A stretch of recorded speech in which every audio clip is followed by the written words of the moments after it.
to Living in the Promised Land, an immigrant rights podcast. This is your host, Mark Smorley, and we are doing part two of our episode with Ted Gong, founder and executive director of the 1882 Foundation. And in our last episode, we brought us up to the Chinese Exclusion Act of 1882 and the Wong Kim Ark birthright citizenship case and the attacks on the community, the Chinese communities that were, happening, once the rail was built and the communities were kind of still there, and more settled. And so, before we move on, we didn't really explain what is the Chinese Exclusion Act. So, briefly, Ted, what was the Chinese Exclusion Act and how did it come about? So in 1882, Congress argues for a long time, and then they come up with this Chinese Exclusion Act, which basically said it was an act to prevent Chinese laborers from coming in the United States. And basically, that act was saying if you are Chinese, except for very exception, like a business person, a diplomat, or a true visitor, you're excluded from coming to the United States because you're Chinese. And that exclusion is for a 10-year period, 1882 to 1892. But it also had added this provision that you cannot become an American citizen. So that means if you are US, you're trying to naturalize, you become an American citizen, you cannot become an American citizen. That, I would argue, is even more important than limiting the type of people that can come to the United States over a period of time. So that law stays in place, and each year it gets harsher and harsher. And by 1892, at the 10-year expiration of this act, they renew it. And the arguments are even harsher. They include things like you have to be pre-registered. They created the Angel Island processing facility, and your only way to get out of being excluded or shipped back was you had to have white witnesses, credible white witnesses to protect you. The act is renewed for another 10 years. And then in 1902, it comes up again, and people are saying every decade we have to deal with this law. And so let's make it permanent. And so in 1892, they pass it again in 1904. In 1902, they make it pass it again. In 1904, they make it permanent. So from that day on, it becomes a permanent part of American immigration laws, right? If we're going to talk about immigration laws, a huge amount of history, as Mark knows, then comes up with the various laws that have passed regulating immigration from Asia and different parts of the world. Those are great stories. We'll talk about that some other day. But for the Chinese, the question becomes, all right, if, what happens then when China and the United States become allies in World War II, right? How can you fight a war against fascism and for the purpose of democracy, and your key ally, China, was fighting against the Japanese almost 10, 20 years before the US gets in the war, it is excluded by race. And so in 1943, in the middle of the war, Franklin Roosevelt and the Congress passed the rescission of the laws. It's actually removed. And they placed the Chinese immigrant numbers in the same category as other nations. And that meant there was a quota of the number of Chinese that come to the United States per year under the immigration law. I think today we are very familiar with that. But the quota for the Chinese in 1943 was 105 immigrants per year. So how do you satisfy immigration at that time? And remember, at that time, the Chinese exclusion, most of the people were laborers working on railroads and mines and things of the sort. So the primarily men who had been not allowed to have women come join them, because even before the 1882 law, there was a law passed by Congress to exclude a number of people, and primarily they were saying women of immoral character cannot come. and that was actually applied almost exclusively to Chinese women. So Chinese women could not come as early as 1870s because of the Page Act. So you didn't have any families or anything in the United States. So anyway, that Chinese families, and that's the formation of Chinatowns.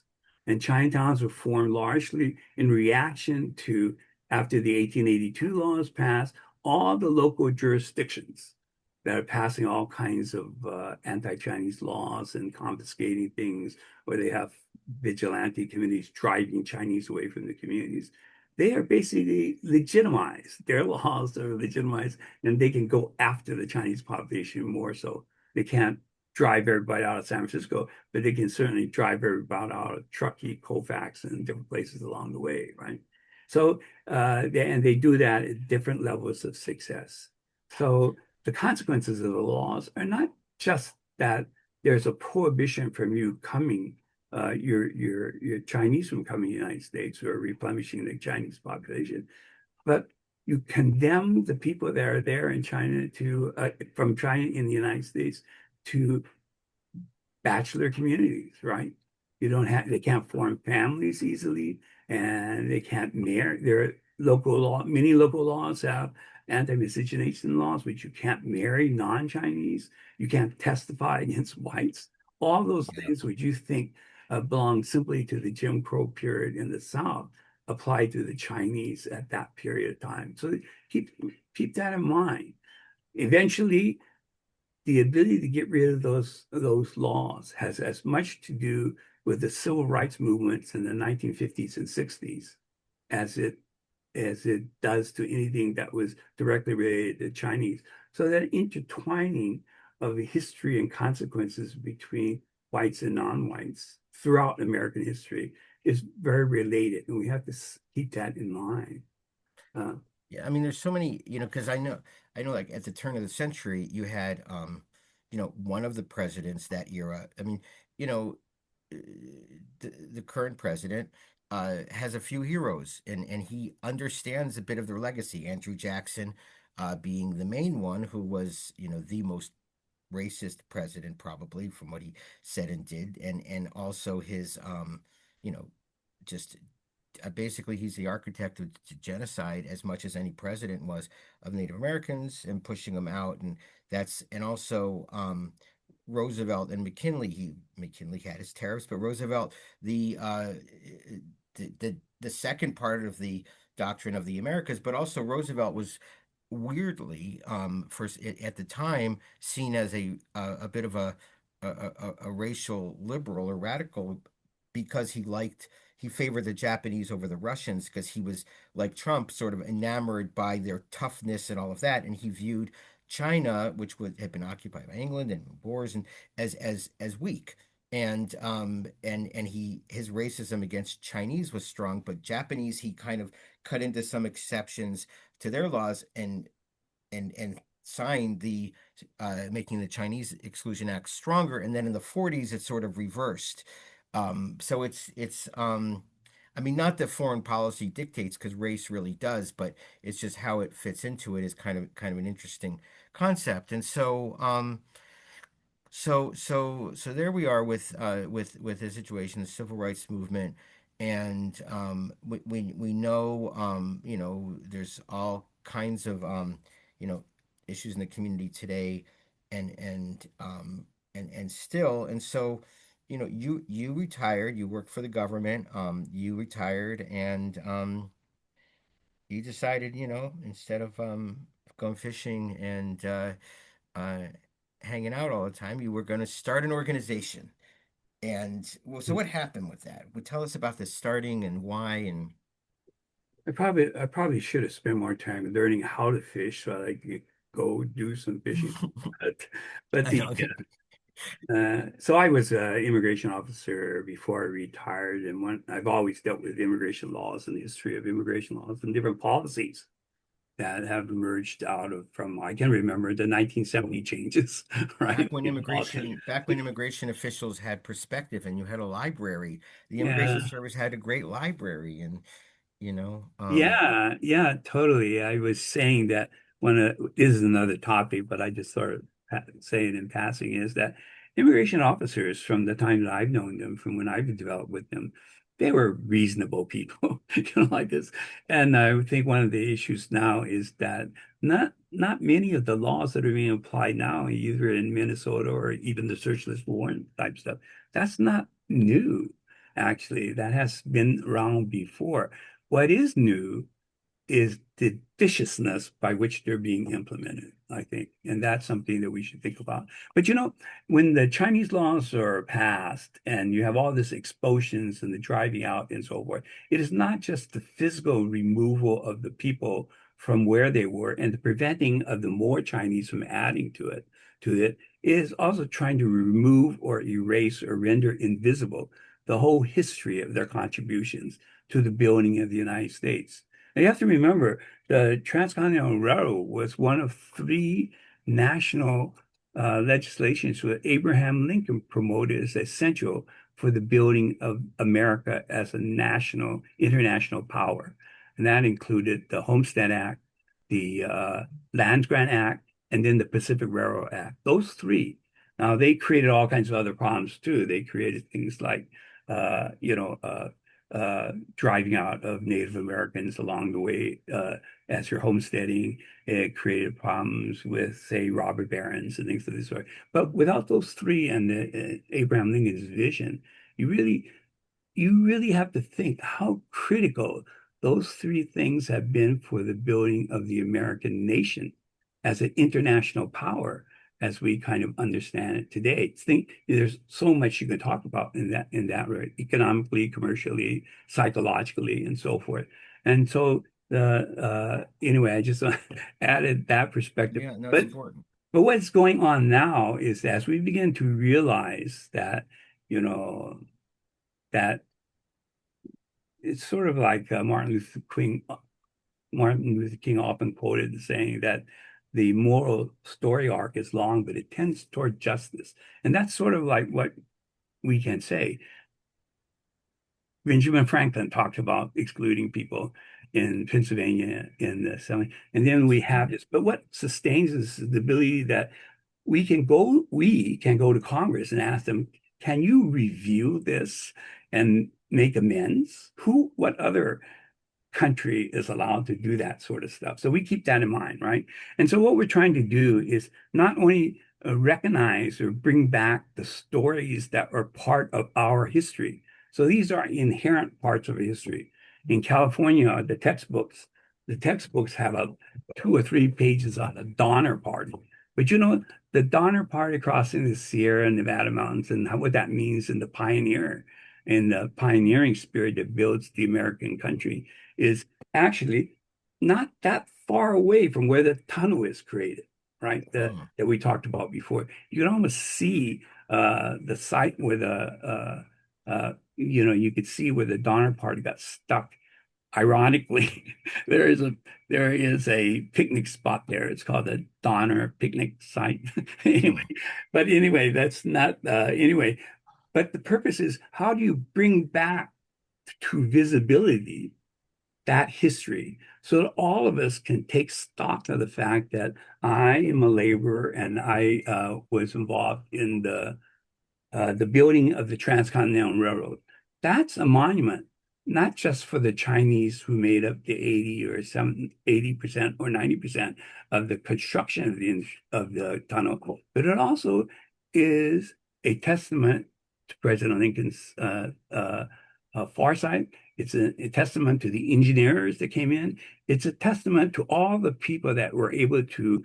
You understand this right after the Civil War. One of the things that came out of the Civil War was people's ability to organize and bring together mass organizations to build one of the first major national infrastructure constructions ever. The ability to how do you mass people together? How do you mobilize it? Those are all things which are part of the American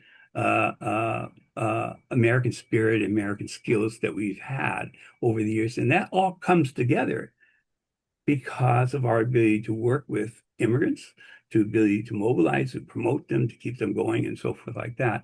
That type of a story goes beyond the fact that it's just that the Chinese were there, they were victims and driven out. What we wanted to do is talk about what they constructed. And that construction and that working together allows us to talk about what makes America great again, right? It's not that it was a particular color or people, but it was actually the combination of these ideals. And those are the stories we want to tell. We want to tell from that perspective. We don't want an 1882 Foundation wants to remind people of these stories, uncover them, and then show that there was a lot of harm done, but they also represent a lot that American people should be proud of because it's not done by some exclusively different people, but the American people themselves are made up of these people that contributed their skills, their assets, and their knowledge together. And you drive them out, whether you did it in the 1880s or the 1990s, or you drive out the Filipinos next, or you drive out, incarcerate the Chinese. Japanese or any of this sort, you are actually doing a disservice to the American, all Americans. And if you undermine birthright citizenship, as we had talked briefly about in the previous session, how one of the arguments that prevented Congress from passing, and we should go back to an 1870 law that tried to change the Constitution through an amendment that said that the Constitution very briefly talked about American nationality.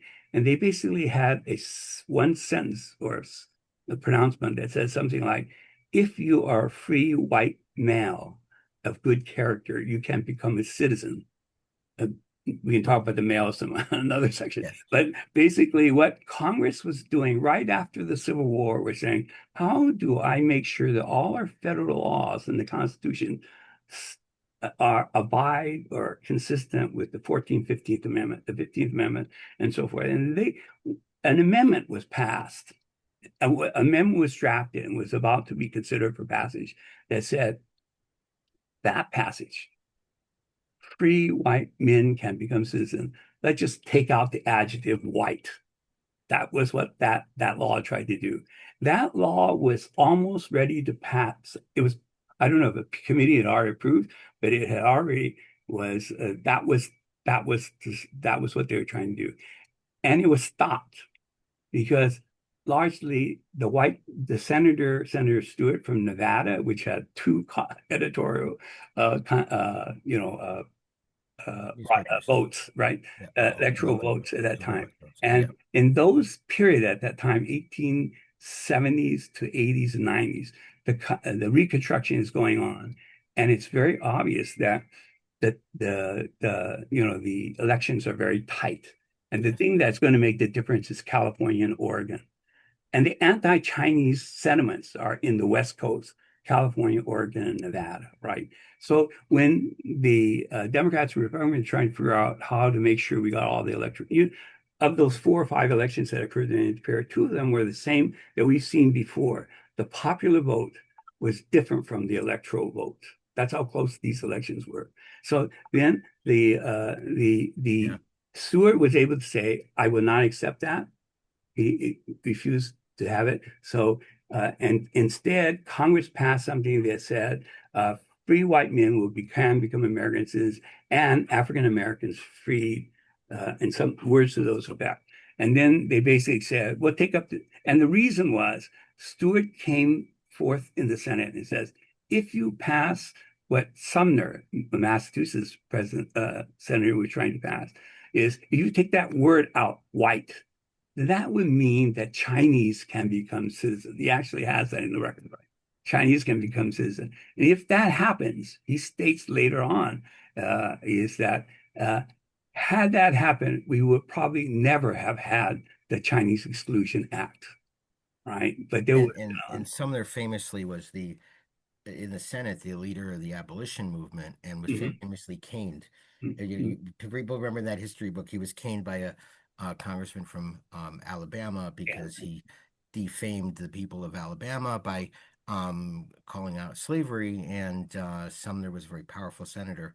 And there were senators there really on the edge that really did not did I mean white supremacy was so strong but again, like, yeah, you can't win the Civil War and then not have former slaves be have citizenship, any more than you could come. This was kind of how the Civil Rights Movement kind of was born in the Cold War period. You can't finish World War II and then declare yourselves as morally superior to the Eastern Bloc and then segregate. And so this is Right. why this is how that movement came around after to some degree, it loaned, it loaned itself to doing it by the time, but it didn't mean attitudes changed necessarily. And certainly, even though those amendments passed, the Reconstruction quickly ended, and these states, we went back went to what, the racism of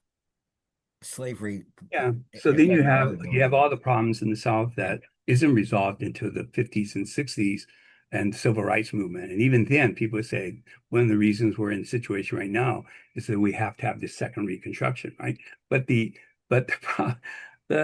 one of the things is I just mentioned that anyway, our goal in the 1882 Foundation is to uncover and document this history, talk about all the stories there, and the perspective we're taking is how they are part of how they are contributing and they are to the American history. And American history cannot be understood unless all of these elements are there, right? That talk about why did this happen, how did this happen, and so forth.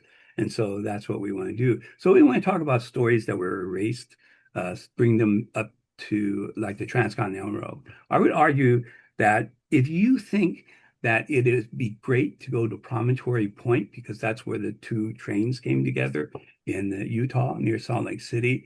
You should go to the Summit Tunnel near Truckee. Go take a look at that.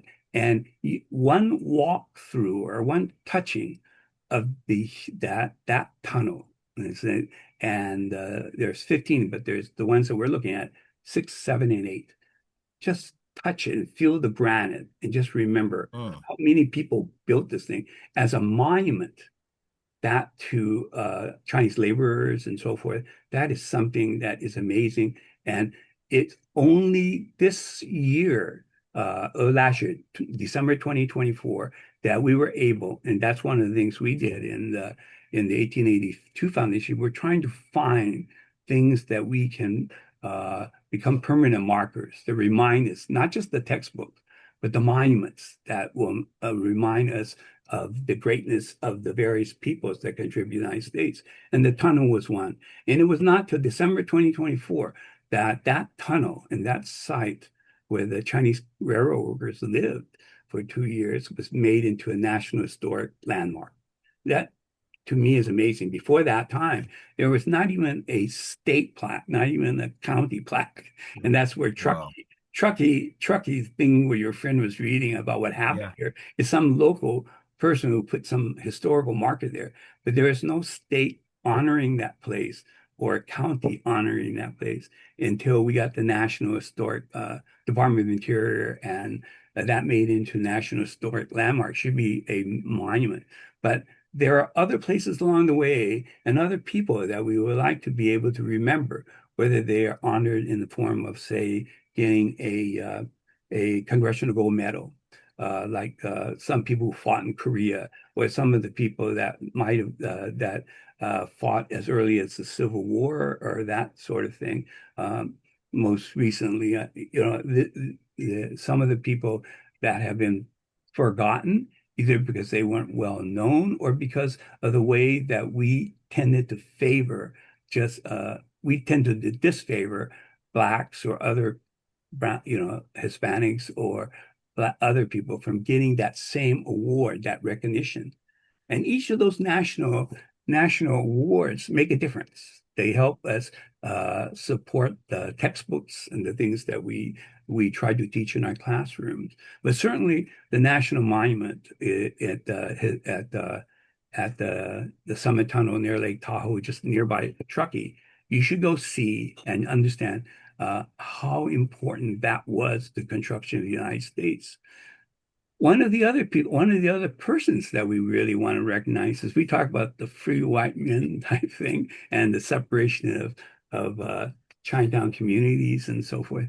And we are now in the process, 1882 Foundation, trying to uh, uh, uh, paint or create a mural portrait of a woman named Mabel Ping-Hua Lee in Washington, D.C.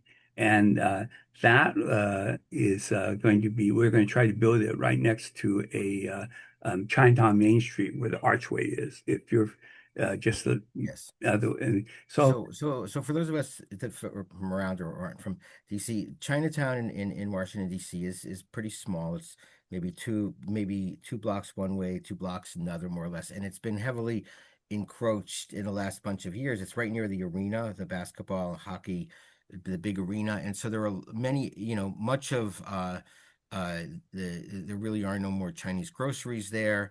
There's a handful of restaurants, but nothing like before. So and I think many people have also moved out, which happens in a lot of cities, but it's not a it's not when people think of Chinatown and they're in Los Angeles or New York or San Francisco, or it's not that, or even Philadelphia. It's not that, but it does have a long history, and it does have many generations, but it's not it's it's certainly but it does have this beautiful arch when you go, and it's no very prominent, noticeable architecture, etc. So and DC is a city with a lot of murals. yeah. So So, so so we're trying to create this mural to Mabel Ping-Hua Lee or Mabel Lee, and she was a New York community leader, was what very years? active in New York, Chinatown, and she was What years? What years? so she's a suffragette, so we're talking about Oh, 1920s and wow. 1930s, right? And Wow. so what is even more remarkable about her, she came to the United States as an immigrant, probably very young, went to school here and graduated from Columbia. And she graduated from Columbia with a PhD. So she's a woman that's Wow. graduating from Columbia as the first probably woman and the first Chinese to get a economic PhD from Columbia in economics, right? And she, And in English at in that time, English, of and in course. English, which And is what she is like I say, a very well-known suffragette movement. She led a lot of the some of the very original movements in that early period of that period, and so that's her. wow. She she uh, the idea for us is to make sure that we recognize heroes, right? And each of those heroes provides a personality, a person shows that what an individual person might be able to do. Of course, you remember that in 1930s, and I think the amendment was passed in 19th Amendment was passed in 39, 38, something like that. And she was not eligible to become vote Oh, because she 1919. 1919 was the I don't think it was that early. I think it was after, well, after World War II, one. But the point was that even then, in the 1930s and so forth, she yeah, was not eligible to vote because she was a Chinese person, right. Mm. right? So, but she nevertheless was a strong community leader, a strong, and what we would like to do in 1882 Foundation is tell the stories generally of the community, of the Yeah. Chinatown. And so, but we also want to bring out these individuals and show how they have contributed as well and Well, honor that's why Wong Kim arc is so important, not because they won a lot of cases, not because of what it is, but it's that what we're looking at today, the precedent in the Supreme Court was somebody from the Chinese community. yeah, And it's a larger precedent, but it was that community. So, often we don't, often, like Plessy versus Ferguson, like when you go to New Orleans, you learn who Plessy is, but nobody really understands like who these plaintiffs are, or who Dred Scott was, or who these people are that go up there and bravely often lose. And the fact that he won, and we were saying there was some dissent on it, but it was a straight on the law, and also that these movements like the suffragette movement, the civil rights movement, um, were not just liberal white women. and Frederick Douglass. Like you see when you go to upstate New York and you see the Suffragette conference, you see all of them, and they had issues with, on race too, but that this is somebody who was so integral. So what role did she play? I mean, She was uh, I think one of the big parades that was in New York when they were just beginning. She actually, I don't know if she led the parade, but she hmm was on one of the horses mm. that led the parade, and so and things. So that, the suffragette movement was not the most racially correct No, movement oh at the no, time not either. at all, Yeah, but it's except still Frederick Douglass. except Frederick Douglass. But it's interesting you And talk some about others, and some you're others. talking about other heroes or other events that occur. Now, Wong Kim-Art we can talk about for a little while as Yeah. anecdotes about how his documents were uh, reopened by his granddaughter, great granddaughter later on. Mm. But the Plessy versus Ferguson, did you know that there was a Supreme Court decision called Brown versus not Brown versus Board of Education, but 30 years before Brown versus Board, there was a Supreme Court case called Gong Lam versus Rice.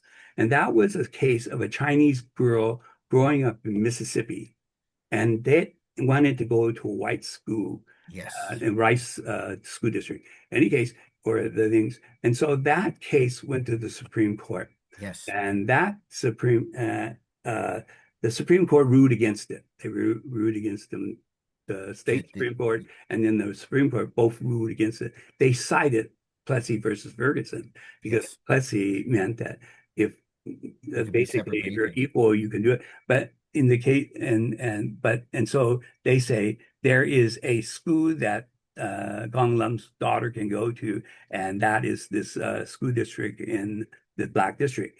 Yeah. And of course, Brown versus Board was saying that inherently those are unequal schools, right? But the point, the point here is you talk about individual heroes. I would argue that the hero in that case, was the persistence of the mother who was Mm. the one that continued to press the case through local trials and then up to Supreme Court, was consistently doing this. And in the end, she refused to even allow her daughter to go to that other school. But the character of some of these people are things that we want to document. We want to talk Yes. about, despite all this, how does how does our history match with all this stuff? Going back to Mabel Ping-Hua Lee, one of the things that we want to show is that Chinese American communities, despite them being isolated, and we're talking about them being bachelor communities and stuff like that, today they are still important for the fabric of the America, so that the questions that we face today on a national scale, voting rights. In the case of the Ping-Hua Li mural, it will be built next to a mural by a person named of Joaquin Oliver, who was killed during the Parkland killings. Yes. And his mural says something like "Demand change." So what we want to put up is a mural that right next to Joaquin's mural that talk about demand change. We want to put up a mural of uh, Mabel Lee that says, and she's a suffragette, remember, vote, it's your voice. So if you're going to demand justice in these national issues, whether it's gun control or violence or things of this sort, and you're going to talk about voting rights and democracy, then that's the way to demand that change is by voting. And that reinforces our Chinatown community, the message which probably Ping-Hua was saying, where she was saying voting is essential and women participation in civil rights issues was something she advocated as opposed to say Chinese traditions or other people like that. So Is those is there two a biography messages of her both out the there? same. Hmm? Is there a biography of her out there that I don't know if there's a single biography, but there's plenty that is yeah. readable. If Okay. you just sort of like We'll call drop it it. in the notes. We'll drop it in the notes. But that is something. So how can people around the country, because that is really important. And Joaquin Oliver, for people who don't know, his father uh uh went and did a guac is the name of the uh, uh, uh, Like, the one man play. Yeah, thank you. That his father did. His father's a Venezuelan immigrant.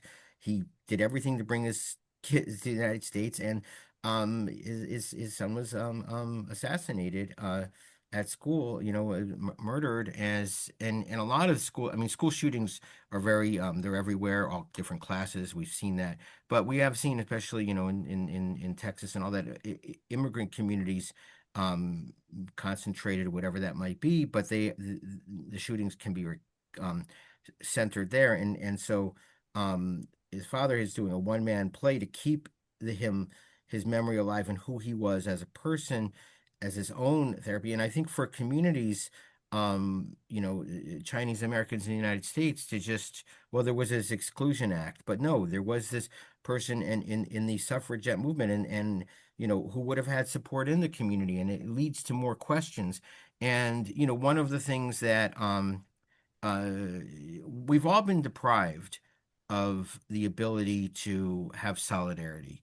I think that's absolutely, which is why these things happen again and again, which is why it's hard for, during COVID, we saw, the attacks on Asian Americans during COVID because of the virus came from China. They say it came from China. That was it. So we see these attacks. When I was coming up through school in the 80s, I remember Dick Gephardt, the Democratic head of the House, smashing a Japanese car. And instead of saying, well, this is what we need for tariffs or whatever, talking about it, he actually took a sledgehammer to that. And the use of violence, and we see that with ICE right now, the visions of violence against people normalizes it, and that's something that is stopped when communities have solidarity. And to have solidarity, to have the communities need to have this their history is not erased, and that they can see that people like in that case, I actually taught that case you were talking about, because they said no, part of it was, no, you are segregated, you're not white. And so people, that's one of the hidden things about segregation, other than the other one that I thought you were going to mention, that Plessy was 1/32 or 1/16 black. So he was, it was not, it was almost like a blood draw, or what. I mean, people, that this is what people were registered as, and the same thing, with Chinese. And there's, I mean, many things within the community, but also it's really important to see the visual, because you're not going to forget it. And I think we are probably past textbooks, having had two kids who got out of high school in the last 5 years. I know that, I know how people learn, and I know with my own son, we went to Tulsa, and he never would have the vision if he didn't go to the Tulsa Rising Newer Memorial, which is set up like it's very visceral. You sit in the barber chair, you hear the community before, you put yourself there, you see, they have special effects for the bombings and all of that. And I think, unfortunately, things are there to read, but it's not. I think the visual, and I know that the foundation is, besides that, I noticed, there was a series of movies, short movies that were shown in Sacramento, January 22nd. So a couple nights ago, right? Yeah. Well, we a couple of nights ago with somebody else's movie, and we were one of the co-sponsors. Mm-hmm. We created movies uh, that talks about, for example, April 1968 is a film we Yes. produced 5 or 6 years ago that talks about the riots after the Martin Luther King assassination and how that impacted DC Chinatown. And so I think if you can, it's available on YouTube. Yes, it is. There's another film that we created with the U.S. Forest Service that talks about the Summit Tunnel. I would recommend that you They're short films. They're short, yeah, short. Like that one's they're about a half an hour, and less it than is half hour, fabulous. We're 47 going to minutes. put the links in so people Yeah, yeah. can watch them. They're really, they're very good, and it's and you hear the voices of people in the community, and You know what would be really fun, Mark, is we're going to try to do a film program, a combination of film program and panel, and we're going to try to get, if we can, try to get Sinners into as a screen. Then we talk about oh, some of the Sinners, concepts the movie the Sinners. movie that just was recently nominated for. Wow. And the reason is there's a segment there. It's filmed in the South, in the community that we have gone back several times to collect oral histories. And there's a scene there that talks about the Chinese markets in that place. Anyway, I don't want to do any sort Spoil? of You don't want spoils. to spoil But for me? but I haven't anyway, seen it, so don't spoil it for but me. those But are the type of things we like to do. And the main right. thing is exact. You have to keep. We want to talk about the history and we want to be accurate and we want to do as much as we can. And we have aspects of it are like creating lesson plans, how to do that sort of stuff in the 1882 Foundation. We're looking at best practices among museums and exhibits. But the other thing is to make sure that our stories are told and appreciated as much on the individual term so that we can keep as much as possible that the impact of these laws, whether they were in 1882 or the continuation of some of the stuff we're seeing today, impacts people. That there are there's a human element to it that you can't make into sort of like they're all illegal immigrants and they should be taken out and they'd be and that sort of stuff. If we can have these stories and our people are there to talk about it in a compelling way, whether it's in the military or in a story, oral story presentation that we see as our is our core, then that's what we want to do. So if you all can, we'd like to have some support for our mural, which we're crowdsourcing for. And I hope that we can have this mural up before the midterms. And that will So have a big impact on. so when they go to the website, can they find it there? You can go to the website, just go to 1882foundation.org, Yeah, we'll put that in. Yeah, 1882foundation.org, and it'll and be in the show notes. it'll be there as with a PayPal as well as other things that you can contribute. If you contribute to this film, then be sure you say this is for the Ping-Hua mural or something like this. Because for every time you do that and you make any donation, whatever the amount is, we will have a donor has agreed to match that amount Oh for wow! up to And up to how much does it $25. cost to get this mural up? According to the CI, the China, the city investment people that control downtown. It costs about $50,000 to build the wall, strengthen it, and get a artist of the caliber of the artist that painted the Joaquin mural. The Mm. the mural was painted by uh, a fair what's his anyway, it'll come to me. I'm The one who did the Obama one, the Yeah, they did Obama Hope. I Obama know what you mean. yeah. If people So know Obama Hope, yeah, it was Shepard, his him. name was It was, Shepard Fields. He's well-known yes. muralist, and we would like to get somebody of that stature to do this wall. That uh, that yeah. So if you can, it'll be great. And if we could do it before the midterms. And this is DC 25, I mean, the 2025 anniversary, the anniversary of the 200th anniversary of the Constitution and the DC destination, which promotes tourism and so forth to the United States, wants to promote that theme. And they're going to have one theme month, which will be about the 19th Amendment. So the 19th Amendment is the woman's right to vote. So Hmm. if we could bring all this together Oh, in that'd be one place, wonderful. I could think that it would be a very meaningful event at very different levels. And again, one of the things for me personally is it shows that Chinatown is just not insular.